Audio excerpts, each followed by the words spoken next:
Assalamualaikum warahmatullahi wabarakatuh.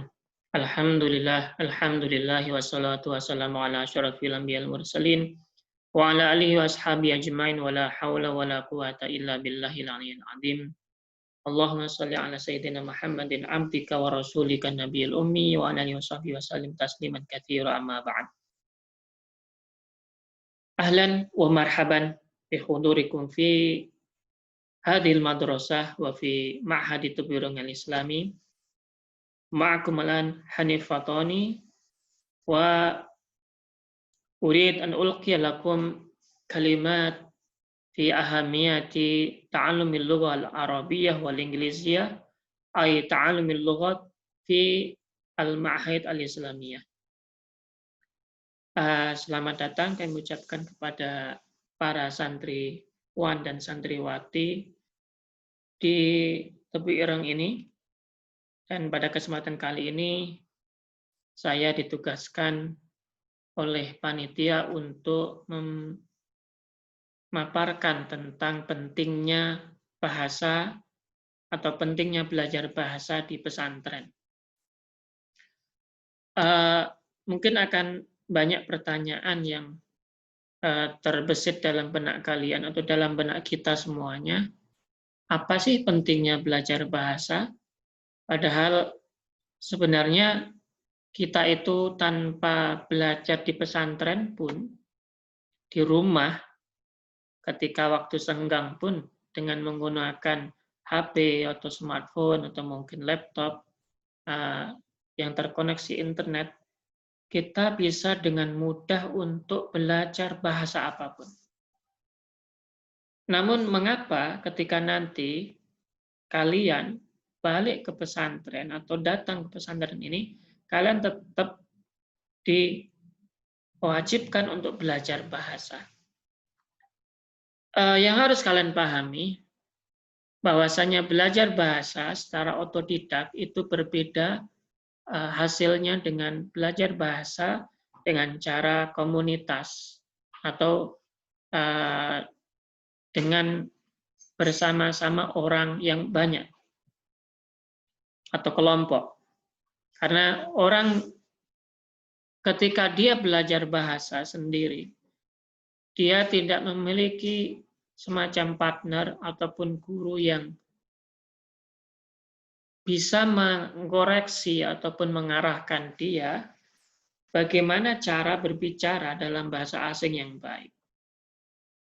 Untuk itu perlu semacam komunitas tatap muka secara langsung, baik dengan menggunakan alat maupun tidak, yang jelas harus ada interaktif atau semacam hubungan interaktif antara guru dan murid atau antara partner yang belajar bahasa agar tercipta semacam hubungan yang aktif dalam berbicara atau bercakap-cakap dengan menggunakan bahasa asing.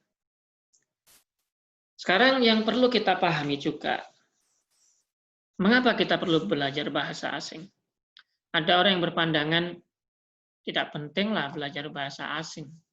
Cukup kita mengenal dulu bahasa ibu kita, bahasa Indonesia, nah itu sudah cukup. Ketahuilah, ada suatu ungkapan yang dulu kalau kita pernah nonton film Sang Kiai, itu film biografi tentang Yai Hasyim Asy'ari, kita akan mendapatkan satu kalimat yang diucapkan oleh Yai Hasyim bersama Yai Abdul Wahid Hasyim pada waktu itu. Ketika mereka mendapati santri yang tidak memahami ungkapan bahasa asing, mereka mengungkapkan ungkapan bahasa Arab atau pepatah bahasa Arab yang bunyinya man alima lughata qaumin amina min makrihim. Kalau saya tampilkan mungkin seperti ini ya. Ininya.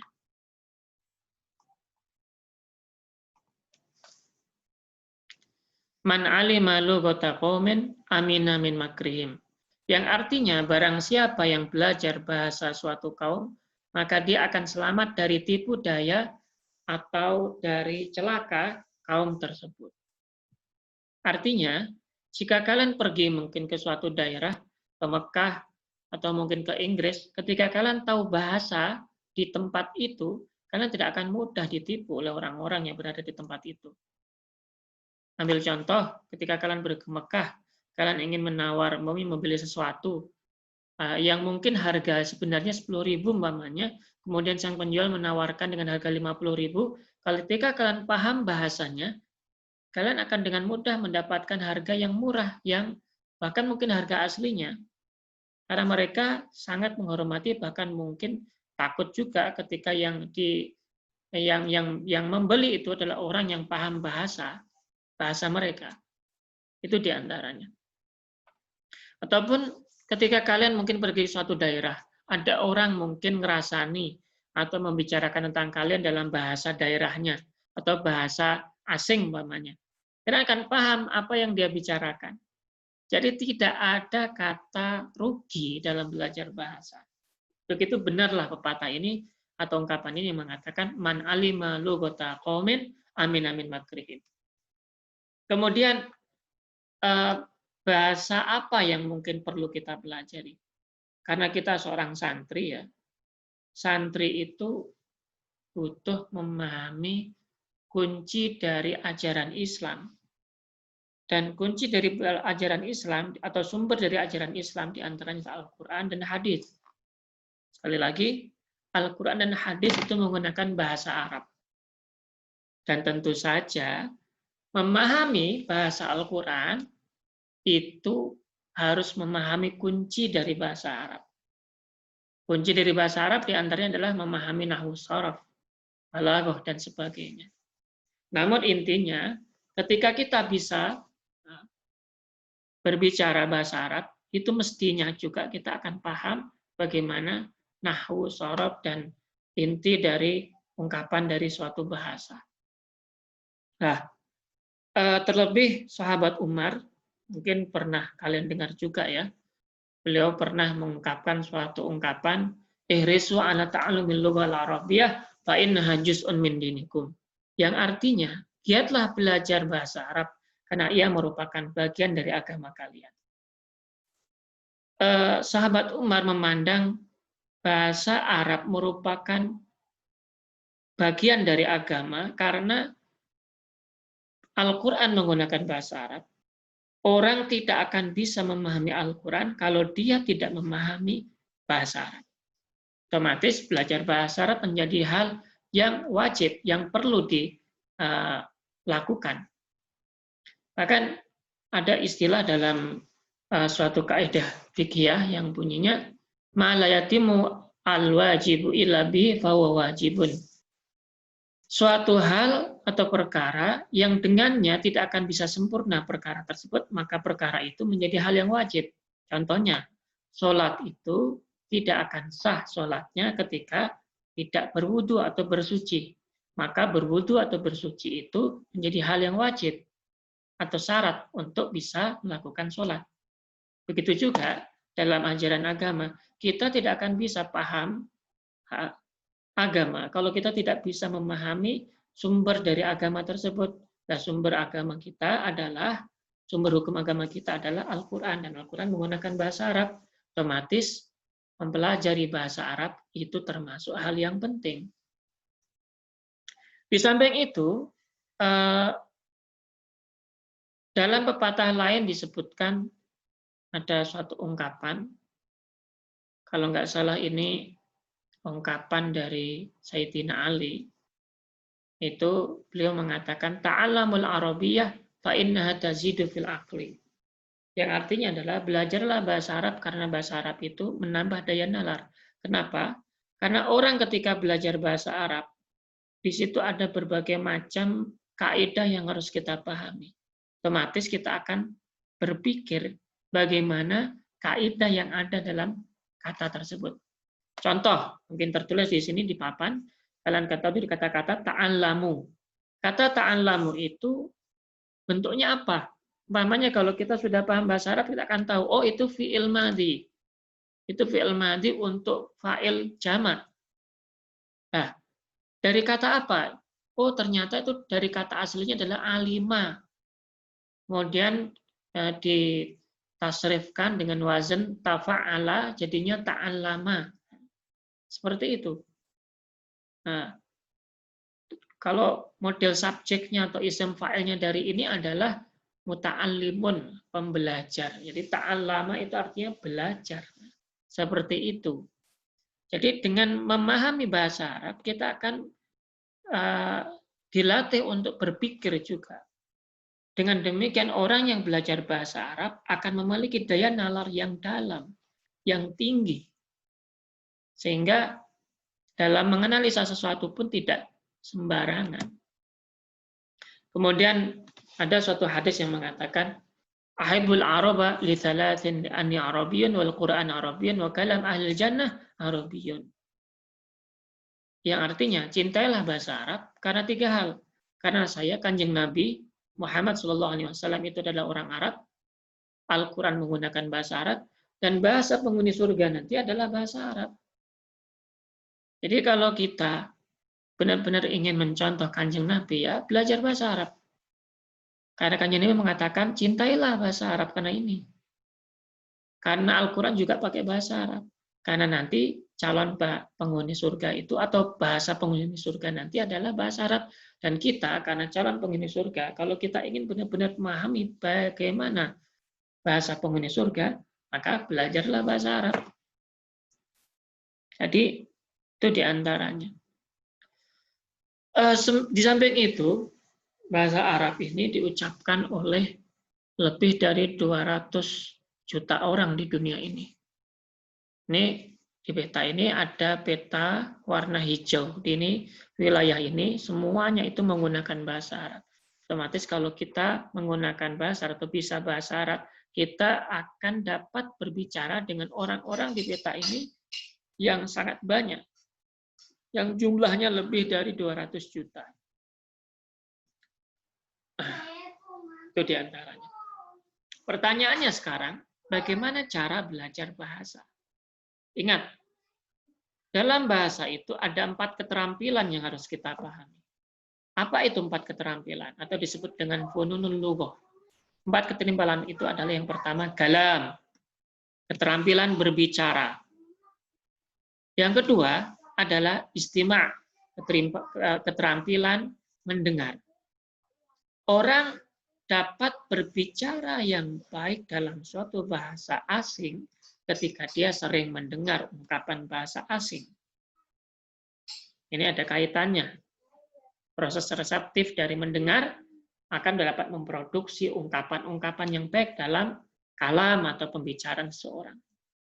Selain itu, qiraah, membaca. Orang yang dapat membaca bahasa Arab atau bahasa asing yang baik, dengan baik, maka tentunya dia juga mestinya ya, dapat menulis bahasa Arab dengan baik. Untuk itu keterampilan menulis juga diperlukan. Minimalnya 4 hal inilah yang harus dikuasai seseorang ketika seseorang itu dianggap menguasai suatu bahasa. Yang 2 tadi, qiraah dan istima' atau membaca dan mendengar itu merupakan keterampilan yang sifatnya reseptif, menerima, sedangkan kalam dan kitabah itu keterampilan yang sifatnya produktif atau menghasilkan. Itu diantaranya. Untuk itu, bagi kita perlu juga memahami tips-tips dalam belajar bahasa, terutama di pesantren. Pesantren itu yang dipentingkan di sini harus kita bikin semacam komunitas yang di dalamnya banyak orang menggunakan bahasa asing tadi. Kalau itu tidak terjadi, tidak akan mungkin kita bisa juga berbicara dengan menggunakan bahasa asing, karena tidak ada temannya. Kenapa demikian? Ada suatu penelitian dalam learning pyramid yang ini saya dapatkan dari sumber Source National Training Laboratories dari luar negeri ya. 5% ceramah, ketika saya berceramah semacam ini, kalian mungkin mendapatkan apa yang saya sampaikan ini mungkin hanya 5%. Ketika kalian membaca, mungkin membaca tulisannya ada di slide saya, kalian akan mendapatkan 10%. Kemudian ketika kalian mendengar dan juga melihat apa yang saya sampaikan ataupun yang saya tulis, kalian akan dapat 20%. Ketika kemudian setelah itu kalian mencoba untuk mempraktekkan, maka kalian akan mempraktekkan itu mungkin mencoba untuk menirukan bisa. Itu kalian akan dapat 30%. Kemudian ketika kalian nanti mencoba untuk berdiskusi dengan teman atau dengan guru, kalian akan dapatkan 50%. Kemudian setelah itu ketika kalian praktek dalam kehidupan sehari-hari, kalian akan mendapatkan 75%. Dan yang paling sempurna adalah ketika kalian bisa mengajarkan pada orang lain apa yang telah kalian praktekkan dan ketahui sebelumnya. Maka 90% ilmu kalian akan kuasai. Jadi jangan dipikir guru itu langsung pinter. Tidak. Guru itu prosesnya panjang. Karena mengajarlah dia akan menjadi lebih pintar. Nah, sekarang di pesantren apa saja kunci bagaimana lingkungan itu bisa terbentuk. Yang harus bisa kita pahami dan harus benar-benar kita pahami, ada beberapa faktor penguat lingkungan bahasa terbentuk di pesantren. Yang pertama adalah lingkungan formal. Lingkungan formal ini artinya adalah lingkungan tempat belajar, baik di sekolah maupun di pesantren, di mana anak-anak itu belajar. Kemudian yang kedua adalah lingkungan non-formal, di mana santri maupun seseorang tinggal atau hidup sehari-hari. Maka itu juga termasuk berpengaruh terhadap penguatan bahasa asing. Di samping itu, apa saja? Ada lagi sebenarnya yang tak tertulis di sini adalah motivasi atau niat yang kuat dari seseorang untuk bisa menguasai bahasa. Nah, bayangkan saja, ketika kalian bicara menggunakan bahasa asing di sekolah, kemudian kalian praktekkan juga di asrama ataupun di pondok, maka bisa dikatakan 24 jam kalian menggunakan bahasa asing. Saya yakin dalam 1 bulan kalian sudah menguasai bahasa asing. Apapun bahasa asingnya itu. Kalau itu dilakukan tiap hari secara rutin. Ya.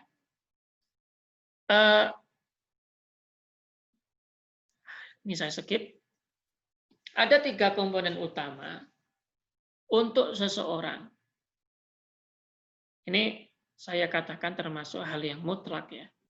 Kalau kalian ingin menggunakan bahasa asing atau berbicara menggunakan bahasa asing, if you want to speak in English, atau idza turiduna idza aradtum an tatakallamu bil lughah al arabiyyah atau bil lughah al ingliziyah bil fusha, fa lazim an taltazimu bihadhihi al-thalath asyara. Al-awwal, asy-syartul awwal, al-qudwah. Lazim an takuna qudwah lakum. Jadi harus ada figur yang mencontohkan bagaimana cara berbicara dengan menggunakan bahasa asing tadi. Atau minimalnya kalian sendiri menjadi figur. Yang kedua, figur ini sebelum kita menjadi kedua ya. Figur ini siapa? Bisa guru, bisa teman, bisa pembimbing, bisa pembina, bisa siapapun, bisa orang tua. Jadi ketika ada figur, itu membuat motivasi kita untuk belajar makin kuat. Untuk itu, akan muncullah motivasi dalam diri kita. Sehingga yang faktor kedua yang terpenting adalah motivasi. Ketika orang memiliki motivasi yang tinggi, walaupun tidak ada figur, sebenarnya dia juga bisa menggunakan bahasa asing atau berbicara menggunakan bahasa asing. Hanya saja mungkin akan lebih sempurna ketika ada figur yang mencontohkan bagaimana berbicara menggunakan bahasa asing.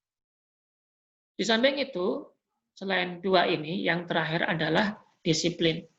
Jadi harus ada waktu yang digunakan tiap hari, hal yang dilakukan tiap hari, dan praktek yang mesti dikerjakan tiap hari dalam menggunakan bahasa asing tadi, dan tidak boleh putus. Itu minimalnya dalam 1 bulan, 1 semester maupun 1 tahun. Dan saya yakin ketika ini dilakukan, 3 hal ini dilakukan, kita akan bisa menguasai bahasa asing tersebut. Di samping faktor-faktor ini, untuk bisa memahami atau menguasai bahasa asing tadi dari 3 komponen ini, tanamkan dalam diri kita bahwasanya kita adalah orang yang bisa. Jangan pernah mengatakan dalam diri tidak bisa, tapi katakan I can. And you will be able to speak in English or Arabic. You can if you think you can. Anta taqdir an tatakallam bil arabiyyah idza fakkarta fi qalbika wa tasawwarta fi qalbika bi annaka qadirun ala takallumi bil lughatil arabiyyah aw al inglisiyyah. Famiftahu dzak huwa al awwal qudwah wa tsani al himmah al qawiyyah wa tsalits al istiqamah wan nizam as-sarim. Ini di antara 3 hal inilah yang penting kita pahami untuk bisa menguasai bahasa asing. Bahkan di pesantren Tebu Ireng pun sejak berdiri awalnya, bahasa merupakan hal yang menjadi hal yang diperhatikan oleh Mbah Yai yang zaman dahulu. Sejak Yai Hasyim Asy'ari hingga terakhir kemarin adalah Yai Salahuddin Wahid. Itu saja yang bisa saya sampaikan. Kurang lebihnya saya mohon maaf. Nanti bisa kita lanjutkan lagi di kesempatan berikutnya, di waktu-waktu berikutnya, bagaimana yang caranya, tekniknya dalam belajar atau kegiatan-kegiatan apa sih yang perlu kita munculkan di pondok, itu nanti kita akan bicarakan di kesempatan yang lain. Itu saja yang bisa saya sampaikan. Kurang lebihnya saya mohon maaf. Yang jelas, sebelum saya tutup, saya ingin kalian memahami kata-kata ini. Man jadda wajada. Barang siapa yang sungguh-sungguh, maka dia akan bisa menguasai suatu hal. Atau dia akan mendapatkan apa yang dia inginkan. Itu kalian pahami ya. Man jadda wajada. Coba tirukan. Man jadda wajada. Bagus. Baik, itu saja yang bisa saya sampaikan. Kurang lebihnya saya mohon maaf. Akhirul kalam. Wabillahi taufiq wal hidayah. Wal afu minkum. Assalamualaikum warahmatullahi wabarakatuh.